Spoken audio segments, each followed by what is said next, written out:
if it kind of spurs the European Commission to be a bit more unified in this approach in the way it regulates Amazon and some of these big tech companies, that could be a worry.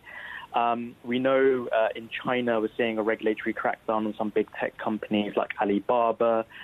In Latin America, we know Mercado Libre is a dominant player. So, I mean, if this does trigger other protectionist tendencies from across the world, then it could be a dent in the Amazon investment case for sure.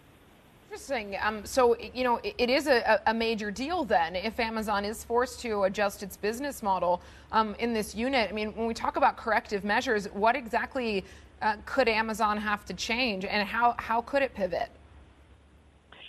I think, I mean, it's clearly an evolving issue, but I think what essentially the regulator wants is fairness and Amazon not to prioritize its own sellers. So I think that's what they mean by corrective measures. But then of course, Amazon would argue that, it's their business model and they should be able to run the business in the way that they want. But I think clearly they've got to a point where they are so dominant and they have almost a monopoly-like position in parts of in some European markets that the regulator is being forced to step in to make sure that other smaller players, don't suffer as a result of some of these what appear to be allegedly anti-monopolistic practices.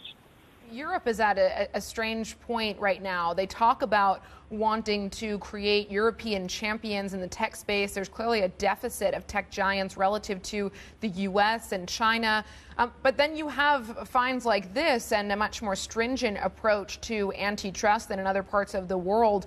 What message does this send to the tech community that's thinking about building businesses in Europe? Yeah, that's a great question. I think you can clearly, you can look at that in two ways. On the one hand, you could argue that actually the regulator stepping in and finding Amazon like this and, trying to rein in the dominance of some of these big tech companies actually is good for capital markets because it means that other smaller players can compete more effectively. But on the other hand, clearly for an Amazon or for a bigger tech company, it does send a worrying message that actually if you do become too successful and too big, then your success might reap some of these some of these fines and regulatory issues, which can be a detriment for business, of course.